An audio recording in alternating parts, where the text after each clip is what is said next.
5 గంటల నుంచి రాత్రి 1 గంట దాకా ఇవన్నీ జరుగుతూ ఉంటే పోలీసుల సమక్షంలోనే 5 కార్లు ధ్వంసం చేశారు. ఇల్లు మొత్తం, ఆఫీసు మొత్తం తగలబెట్టారు. ఆఫీసులో సామాన్లన్నీ విరగొట్టారు. ఇంట్లో ఉన్న అద్దాలన్నీ పగలగొట్టారు.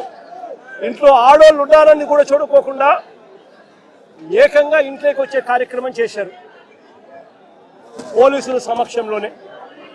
నేను అడుగుతా ఉన్నా, ఇది హత్యాయత్నం కాదా అని అడుగుతా ఉన్నా, ఇది ఆర్సన్ కాదా అని అడుగుతా ఉన్నా.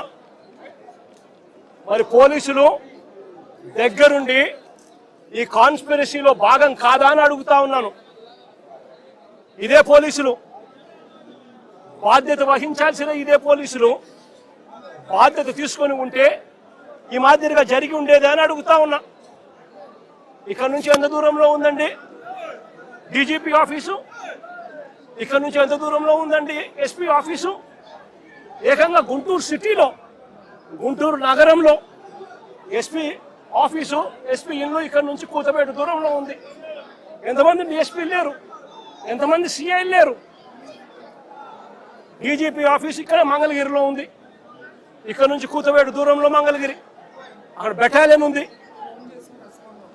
కనీసము ఈ పోలీసులు ఫోన్ చేస్తే కూడా రెస్పాన్స్ లేదు.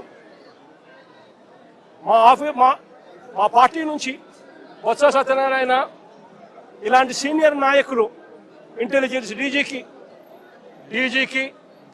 చీఫ్ సెక్రటరీకి, ఇలాంటి పెద్ద పెద్ద ఎస్పీకి, ఐజీకి, ఇలాంటి అందరి ఆఫీసర్లకు ఫోన్లు కొడితే కనీసం ఫోన్లు కూడా ఎత్తరు. కాన్స్పిరసీలో భాగం కాదా ఇది అని అడుగుతా ఉన్నాను. 5 గంటల నుంచి, సాయంత్రం 5 గంటల నుంచి 1 గంట దాకా 5 కార్లు పగలు కొడుతున్నారు. ఆఫీసులు తగలబెడతా ఉన్నారు. ఇంట్లో అద్దాలు పగలు కొట్టారు. ఇంట్లో చొచ్చుకొని పోయినారు. ఆఫీసులో సామాన్లన్నీ ఎరగొట్టారు. ఇంట్లో ఆడోళ్ళను ఉన్నారని కూడా చూడకుండా చేసిన పని. నేను అడుగుతా ఉన్నా, ఇది ధర్మమేనా అని అడుగుతా ఉన్నా, ఇది న్యాయమేనా అని అడుగుతా ఉన్నా. ఇంతటితో ఆగిపోలా. రాంబాబు అన్నను 10:30కి అరెస్ట్ చేస్తారు. రాంబాబు అన్నను 10:30కి అరెస్ట్ చేస్తారు. ఎందుకయ్యా అరెస్ట్ చేస్తారు రాంబాబు అన్నను? ఎందుకయ్యా రాంబాబు అన్నను అరెస్ట్ చేస్తారు? చంద్రబాబు నాయుడు గారిని తిట్టాడట. చంద్రబాబు నాయుడు గారిని తిట్టినందుకు అరెస్ట్ చేస్తారట. మరి చంద్రబాబు నాయుడు గారు తిట్టినందుకు రాంబాబు అన్నను అరెస్ట్ చేసినప్పుడు మరి రాంబాబు అన్న ఇంటికి వచ్చి రాంబాబు అన్న కుటుంబ సభ్యులను హత్య చేయాలని ప్రయత్నం చేసి 5 కార్లు ధ్వంసం చేసి అద్దాలన్నీ పగలగొట్టి ఆఫీసుకు నిప్పంటించి చేసిన ఈ ఎమ్మెల్యే గారి భర్త సమక్షంలో ఇక్కడే జరిగితే వాళ్ళ మీద ఏం యాక్షన్ తీసుకున్నారు? వాళ్ళ మీద ఏం యాక్షన్ తీసుకున్నారు? స్టేషన్ బెయిల్ ఇచ్చి పంపించినారు. స్టేషన్ బెయిల్ ఇచ్చి పంపించినారు. అదే చంద్రబాబు నాయుడు గారిని తిట్టాడు అని చెప్పి రాంబాబు అన్న తర్వాత మీడియా సమక్షంలో 1 గంటకి ఇన్సిడెంట్ జరగక మునిపే వివరణ ఇస్తూ, తాను చింతిస్తూ వివరణ ఇచ్చినప్పటికీ కూడా రాంబాబును ఇంటి మీద అటాక్ చేసి రాంబాబును ఈ మాదిరిగా చేసిన దానికి వీళ్ళు మనుషులేనా అని అడుగుతా ఉన్నా. ఇది జంగల్ రాజ్ కాదా అని అడుగుతా ఉన్నా.